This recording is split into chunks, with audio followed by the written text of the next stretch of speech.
The new psychology was at that time sweeping through us all. We were all influenced. We were all concerned about fantasy or wishful thinking.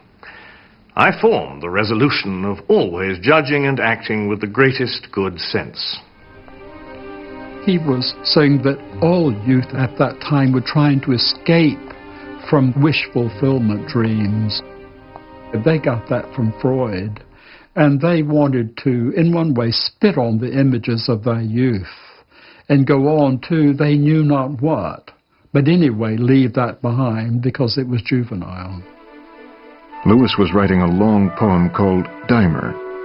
In it, he portrayed belief in God as a tempting illusion, one that had to be resisted. But he found that in his own life, he wasn't so certain.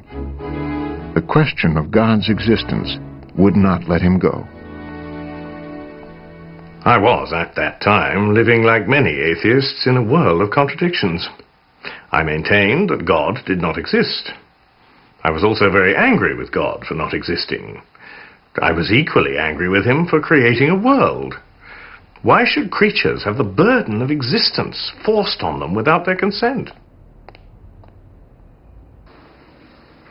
More than anything, Lewis wanted to write poetry. And for that, he needed the security of an academic career.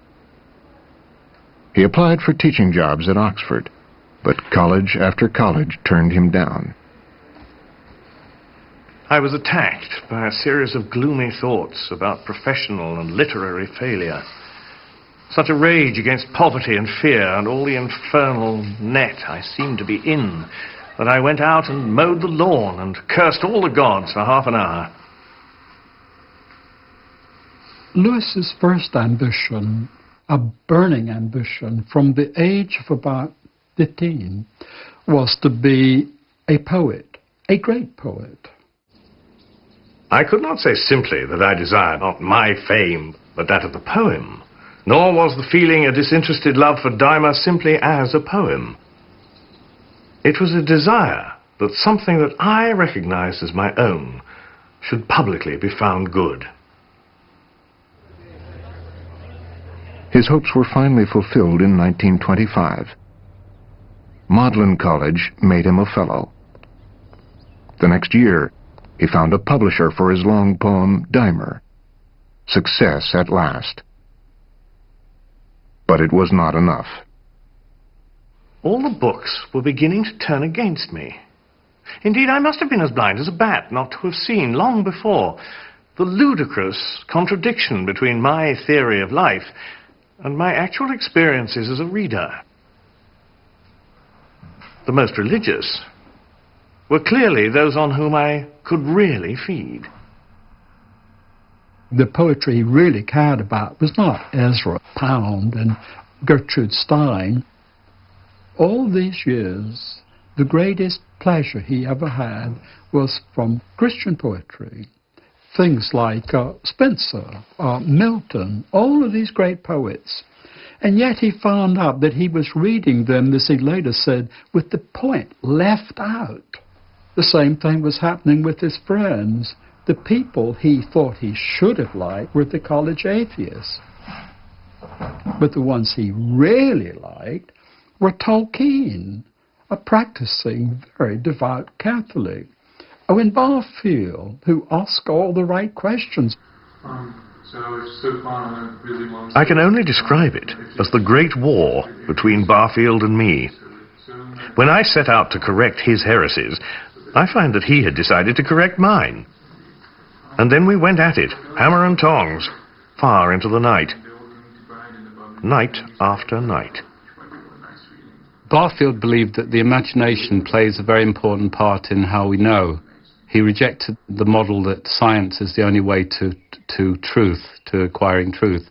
He felt that the imagination lay behind even the work of science.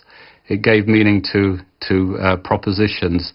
And so he felt that Lewis was missing out in his whole approach to reality on what made knowledge possible. I was suddenly compelled to read the Hippolytus of Euripides.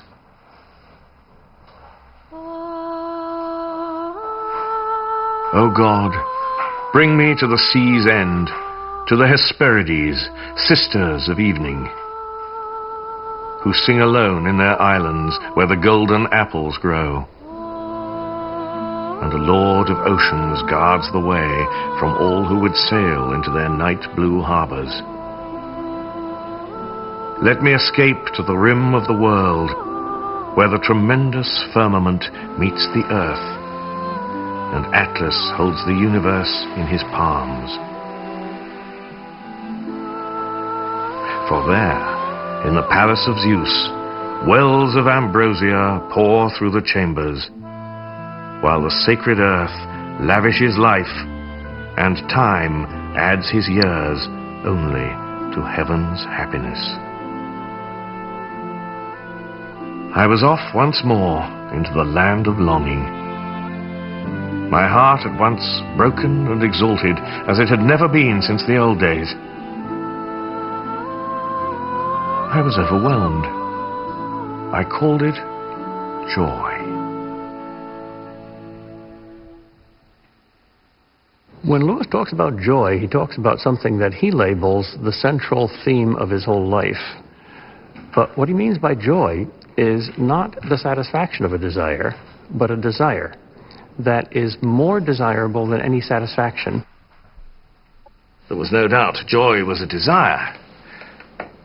But a desire is turned not to itself, but to an object. I had been wrong in supposing that I desired for joy itself. All the value lay in that of which joy was the desiring, the naked other, unknown, undefined, desired. I did not yet ask, who is desired?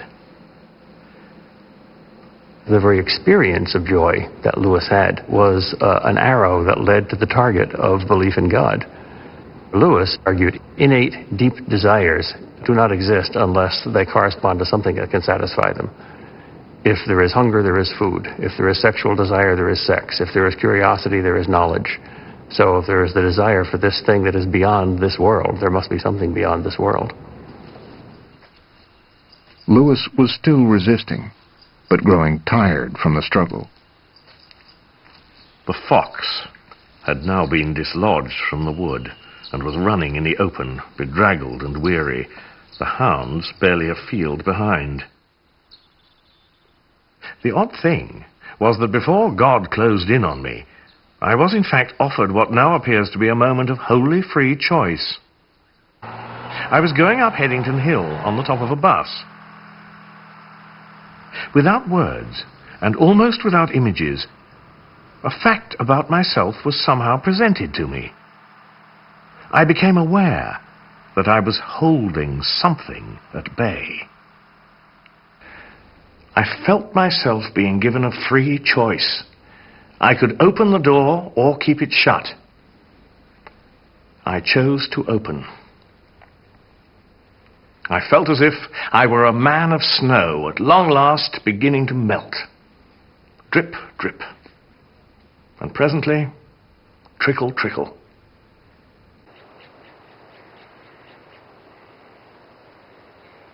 I had always wanted, above all things, not to be interfered with.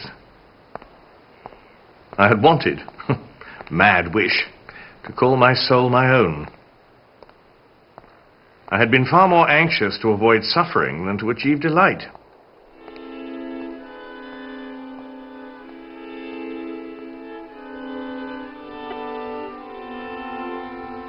You must picture me alone in that room at Magdalen, night after night, feeling, whenever my mind lifted even for a second from my work, the steady, unrelenting approach of him whom I so earnestly desired not to meet. Total surrender. The absolute leap in the dark were demanded.